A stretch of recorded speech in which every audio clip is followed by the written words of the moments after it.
الفيديو الرابع من سلسله تاكل ايه في منطقه ايه.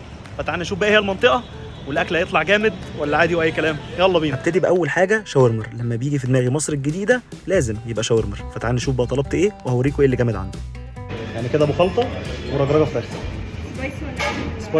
سبايسي شاورمر بالنسبه لي رقم واحد في مصر الجديده. اول ما تيجي في دماغي مصر الجديده شاورمر. هوب سكالوب بقى، وده اوردري المفضل. نبتدي بالبطاطس، كانت سخنه وطعمها اقرب حاجه لماكدونالدز فاكيد جامده. تخش بقى على الرجرجه، طبعا ان هي قفلت كويس ورجرجه يا معلم. عباره عن ايه بقى؟ في منها فراخ ولحمه. طلبتها بالفراخ، عباره عن بطاطس وخس وشاورما فراخ وطعمها حكايه ولا كلمه. طلبتها سبايسي بقى فعليها لوبينو زي ما انتم شايفين بقى الجمدان.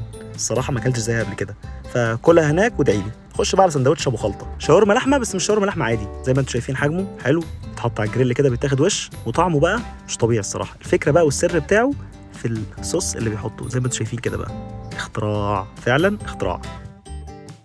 يعني هو حرفيا الكلمه دي الطريق الى الانبساط في شاورما والله العظيم. سندوتش الشاورما مش تاكل زيه في حياتك، شاورما لحمه بالاخص مع رجرجه بقى اذا كانت فراخ او لحمه. الصراحه والله ما اعلان، بس هو جامد قوي.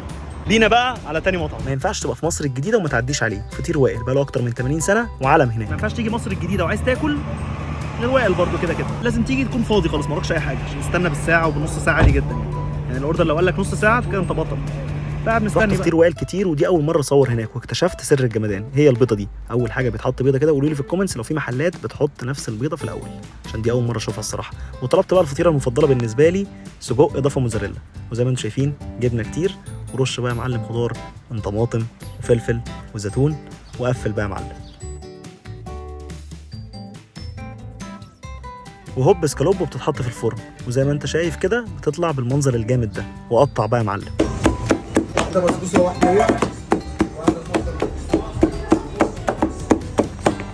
اخيرا اخيرا اخيرا اخيرا.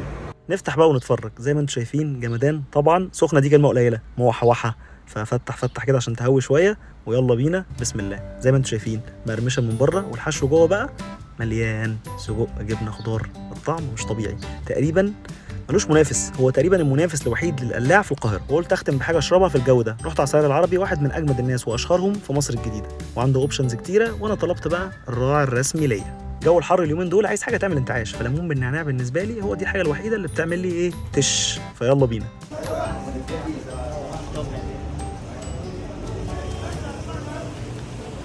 ليمون بالنعناع يا جماعه، نختم بيه احلى ختام. كده كملت على الاخر. مصر الجديده كبيره قوي الصراحه، فمحتاجه بارت 1 و 2 و 3. اخترنا 3 في بارت 1. فقولوا لي في الكومنتس ايه 3 مطاعم تانيين في مصر الجديده شايفين ان هم جامدين ولازم اجي مصر الجديده اجربهم. وما تنساش بقى تعمل سيف للفيديو ومنشن، وقولوا لي في الكومنتس انت في منطقه ايه وايه اجمد 3 اماكن عندكم.